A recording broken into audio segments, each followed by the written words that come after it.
Good day everybody, it's your girl SHAINA HERRERA and welcome back to my channel, the first vlog of 2022, and I'm so happy that you're here with me. I know it's been a minute, but I needed some time to get gathered. I had to get my Instagram together, I had to get my TikTok, my like to know it, my Bayo Co, all the things, and be a full-time mompreneur. So a little time to get gathered and do some planning, but now I'm here. Oh, happy Black History Month, happy Super Bowl day, and happy Day Before Love Day. Yes, there's a lot of multi-hyphenates going on in this month. Is that my son playing with his door?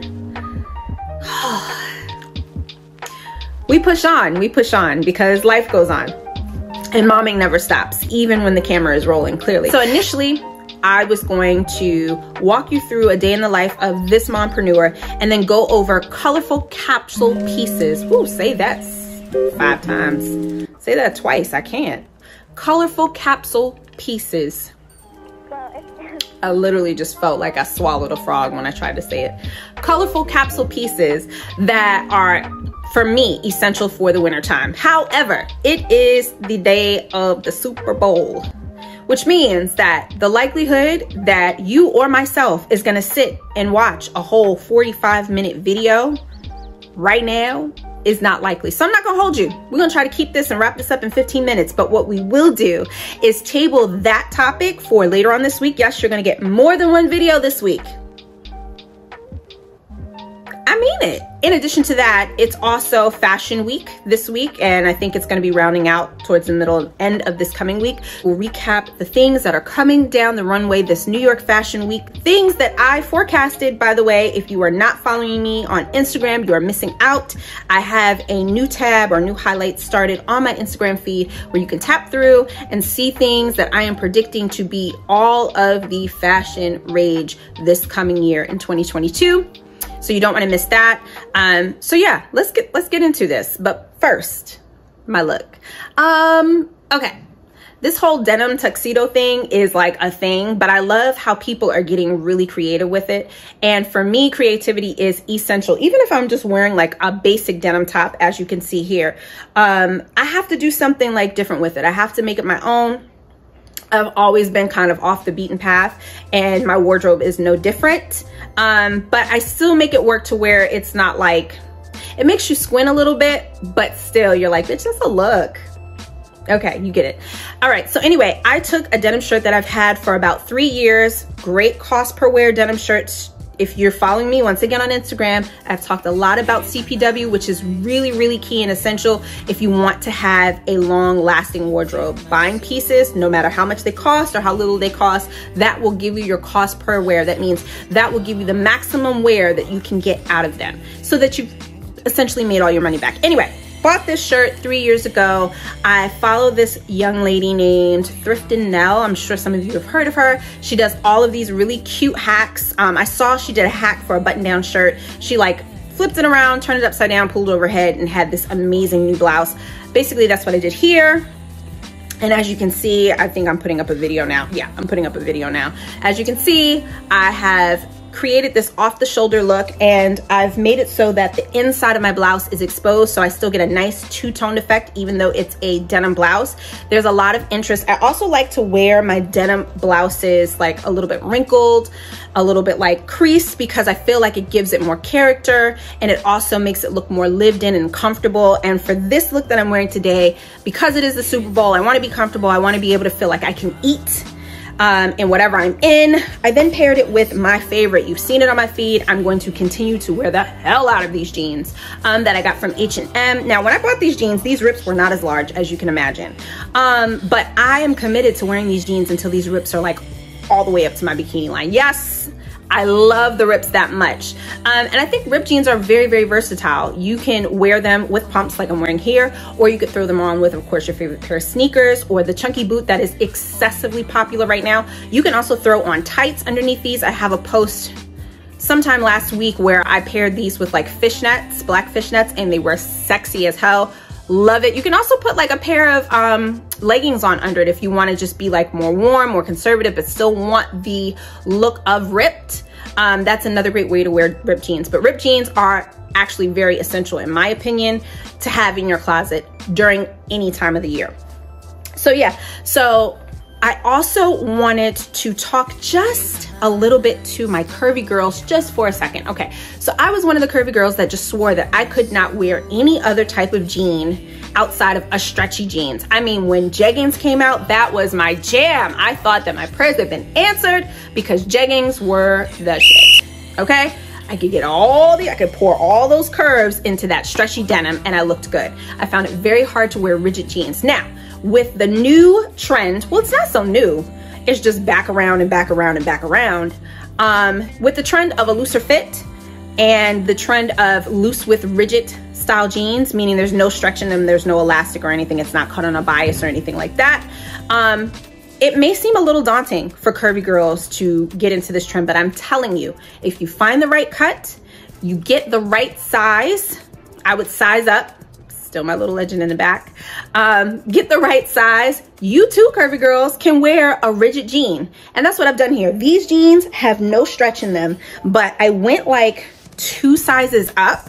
And because I could feel that they had been like washed a few times and they didn't have a heavy resin coating on them, I knew that they were going to give and live with me as long as I had them, which means every time I put them on, they essentially curve more to my body and they mold more to my body every time I wear them, even after I wash them. So if you're looking for a great place to get affordable,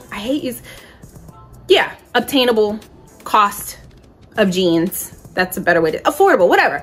I would definitely say check out H&M. Levi's does have a good assortment, but the sizing gets tricky because you really have to figure out what cut works for you. They have a plethora of cuts, but you really have to do your due diligence and, dare I say, try on, which I'm usually not a fan of until recent, but try on a lot of pairs until you figure out which size works for you, because even though you're a curvy girl, not all curvy girls are shaped the same and we're all blessed in different areas. So yeah, so that's my little spiel. Zara also has a good jean assortment, but with Zara, I do notice that like you have to go more than a couple of sizes up sometimes, depending on the jean. But still, they have great styles. They always have great colors when they do have a good assortment of denim. I think I'm gonna make that a thing. I'm gonna do a deep dive into denim so that we can really get down to the best pieces to invest in for your closet. That should take you through the year, 365. Deal? Okay.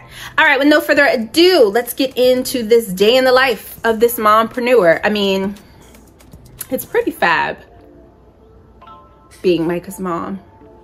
But it's even better when you get to be Micah's mom and also pursue your dreams and goals on a daily basis. And my goal, I've said it before, I'll say it once again, and I'm not afraid to say it. My goal is to make $1 million this year, legally.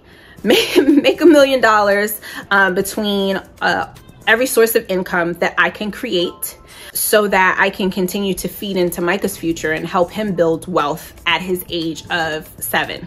I think it's very important to set high goals. I think it's important that we're not afraid to speak those goals, because I mean, I'll be honest with you, before I started saying this goal and like really getting serious about manifesting my goal financially, I was afraid to say it out loud because, one, it's wild to say.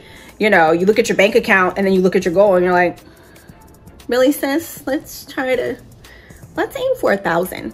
But that's not the case. I think that the higher you set the goal, the closer you'll get to the goal. If you set your goals really, really low, for some reason, you take your goal for granted, is what I feel. And I can't take anything in this life for granted, because the size of my dreams, the size of what is up here needs big energy. So I'm going at it big time, $1 million worth. And that's just this year. All right. So anyway, I don't even know how I got off on that tangent. Let's just get into the day. Good morning. Good morning. It is another beautiful day in Zamunda. Happy Friday, love bugs. I am going to take you along really quickly and show you how I get my curls back together after a good, restful evening. All right, only got a few minutes because we got to take the dude to school. So here we go. I start with separating my curls. That's very important so they don't all clump up together and start to lock. Nothing wrong with locks, but that's not my vibe. That's not my look, so that's not what we're gonna do. All right, next, I go through all of my arsenal, and I always reach for this first, my Shea Moisture Curl Enhancing Smoothie. Swear by this. This helps keep my curls defined and moisturized. Doesn't look dry. I have color treated hair, so it's really important that I keep the moisture in the hair. Apply generously around the crown. That's the edges for everybody who don't know. The crown. And I just pull it through a little bit, gently pull. Rub through the ends. Rub through the ends. Next, I go in and apply my Jamaican black castor oil that I got from Target. Don't know how authentic this is, but yes, everybody's like the real Jamaican black castor oil. But I love this stuff specifically because it also helps keep my moisture in, and the smell is amazing. I also use this in Mikey's hair. That's my Mikey man. And as you can see, I don't know if you can see, but the bottle's almost done, so I gotta go make a run today too. Okay, so really quickly, I apply this much, only about a quarter size in my hand, and then I mix it, or I cut it with a little bit of Shea Moisture I got cut off in the last video. And then I also go back first on my crown, then to my edges. Some people probably say start from the bottom. Do what works best for you, your hair. You gotta take care of it the best way you know how, with the information that you provided. Anyway, oh, it smells so freaking good. Really wakes you up in the morning. All right, so I've applied all of that. Now you don't want to go too heavy because then you're curled. That's my love bug still. He's very happy this morning on a Friday, which is amazing. So after you apply, don't apply too much because you don't want your hair to get too heavy. Okay, so like I was saying, you don't want to apply too much because you don't want your curls to get too heavy. I then go in and I add a little water. Some people start with water. Again, you have to do what works best for your hair. Follow recommendations, but you know your hair best. Water on. Okay, so after I finish my hair, I quickly check on Micah, make sure he's eating his breakfast, go back to apply my face, and we run out the door per usual.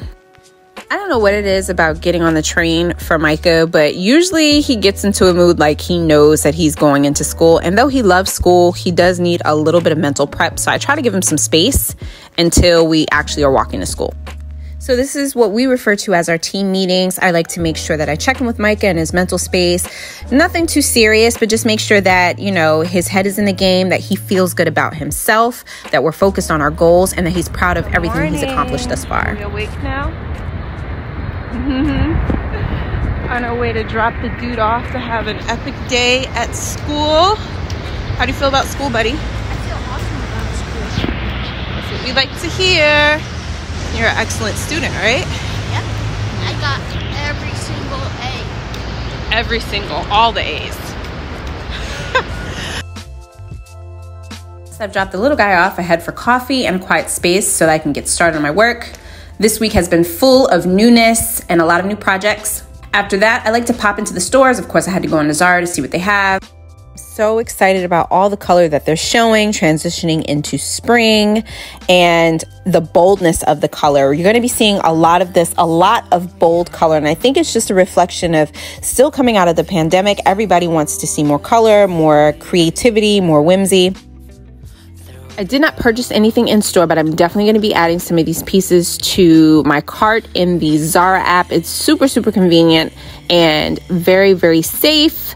I did pop into Fendi before I went and picked up my little legend and went home and lived happily mompreneur ever after. Until the next vlog, love bugs. Thank you so much for watching all the way to the end. Please subscribe, give this video a thumbs up and share if you love the day in the life of this mompreneur.